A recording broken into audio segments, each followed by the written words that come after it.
সাপের নাম শুনলেই অনেকে ভয় পেয়ে যান, অনেকে আবার সাপ দেখলে ঘৃণাতে মুখ সরিয়ে নেন। সাপকে প্রাণী হিসেবে আমরা যে কারণে ভয় পাই তার মূল কারণ হচ্ছে এর বিষ। বিষাক্ত সাপের কামড়ে মৃত্যু হয়, তাই বিষাক্ত সাপ থেকে সবাই দূরে থাকে। এই সাপের মধ্যে কিছু আছে বিষহীন, আবার কিছু কিছু সাপ আছে খুবই বিষাক্ত। বাংলাদেশে প্রায় ৮০টি প্রজাতির সাপ রয়েছে, তার মধ্যে ৭ থেকে ৮ প্রজাতির অত্যন্ত বিষধর সাপ, যাদের কামড়ে মানুষ বেশি মারা যায়। হ্যাঁ বন্ধুরা, রিমন ফ্যাক্ট বাংলার আজকের এই এপিসোডে আমরা বাংলাদেশের এমন ভয়ঙ্কর 7টি সাপ নিয়ে আলোচনা করব, যেগুলো সম্পর্কে জানলে আপনারও চোখ কপালে উঠে যাবে। তাই বলছি বন্ধুরা, স্কিপ না করে সম্পূর্ণ ভিডিওটিতে আমাদের সাথেই থাকুন। বন্যপ্রাণী, বিশেষ করে সাপ এবং সাপের দংশনজনিত মৃত্যু এবং শারীরিক ও মানসিক আঘাত নিয়ে কাজ করেন এমন বিশেষজ্ঞরা বলেছেন, চট্টগ্রাম, কক্সবাজার, রাজশাহী এবং ময়মনসিংহ এলাকায় সাপের কামড় এবং তা থেকে মৃত্যুর ঘটনা বেশি ঘটে থাকে। সাপ ও সাপের বিষ নিয়ে কাজ করে এমন একটি সংস্থা বাংলাদেশ টক্সিকোলজি সোসাইটির প্রধান অধ্যাপক এম.এ. ফায়েজ বিবিসিকে বলেছেন, দেশে যেসব সাপ রয়েছে তার মধ্যে ৭ থেকে ৮ প্রজাতির সাপ অত্যন্ত বিষধর, যাদের কামড়ে মানুষ বেশি মারা যায়। সাপে কাটার ঘটনা গ্রামাঞ্চলে এবং কৃষি সংশ্লিষ্ট এলাকায় বেশি ঘটে থাকে। স্থলভূমিতে থাকা সাপ পায়ে বেশি দংশন করে। বাংলাদেশের সামুদ্রিক সাপও অত্যন্ত বিষাক্ত হয়। বাংলাদেশে 23 ধরনের সামুদ্রিক সাপ রয়েছে, যেগুলো মাছ ধরতে সমুদ্রে যাওয়া জেলেদের দংশন করে। তবে সমুদ্রের গভীরে তাদের অবস্থান হওয়ায় সাধারণত এই সাপের কামড়ের ঘটনা বিরল। তিনি জানিয়েছেন, বাংলাদেশে যত মানুষ সাপের দংশনে মারা যায় তার 4 গুণ মানুষের নানা রকম অঙ্গহানি ঘটে। কেউ শারীরিকভাবে পঙ্গু হয়ে যান এবং কেউ দীর্ঘদিন মানসিক ট্রমা ভোগ করেন। বাংলাদেশ টক্সিকোলজি সোসাইটির হিসেব অনুযায়ী যে 7 প্রজাতির বিষধর সাপের কামড়ে মানুষ বেশি মারা যায়, তার মধ্যে প্রথম নম্বরে রয়েছে কিং কোবরা বা শঙ্খচূড়। একে রাজগোখরাও বলা হয়। ভয়াবহ বিষধর এই শঙ্খচূড় অন্য গোখরার তুলনায় আকৃতিতে বেশ লম্বা। এর ফোনায় অন্য গোখরার মতো চশমার মতো বলয় থাকে না।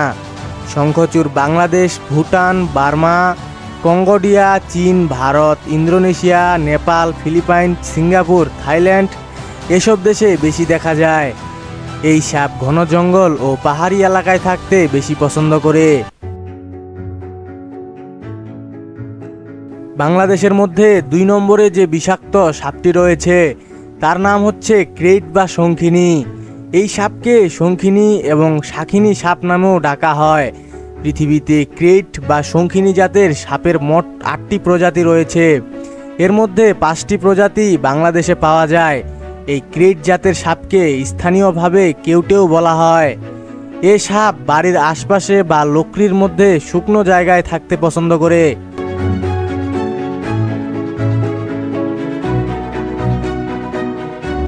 আমাদের লিস্টের ভয়াবহ ভয়ঙ্কর 3 নম্বরের সাপটির নাম হচ্ছে চন্দ্রবোরা বা রাসেলস ভাইপার। চন্দ্রবোরার আরেক নাম উলুবোরা। বাংলাদেশে যেসব সাপ দেখা যায় তার মধ্যে এটি সবচেয়ে বিষাক্ত। এই সাপটি প্রায় 100 বছর আগে বাংলাদেশ থেকে প্রায় বিলুপ্ত হয়ে গিয়েছিল, অর্থাৎ পরপর কয়েক দশকে এর কোনো একটি সাপের দেখা মেলেনি।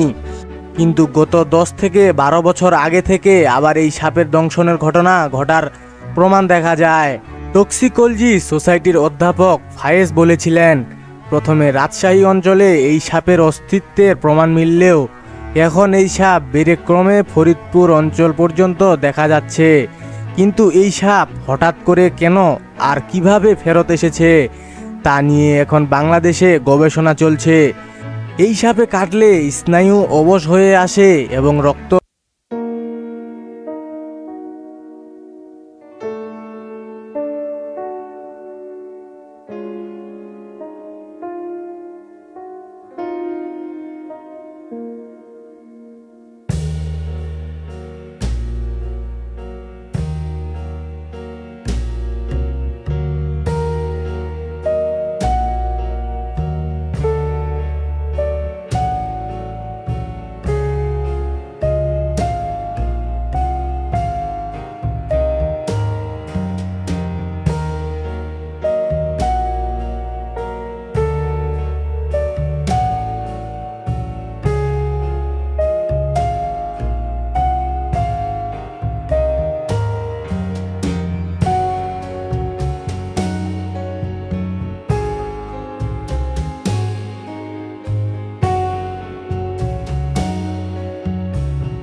এরপরে আমাদের লিস্টের 6 নম্বরে যে সাপটি রয়েছে সেটির নাম হচ্ছে কালো নাইজার।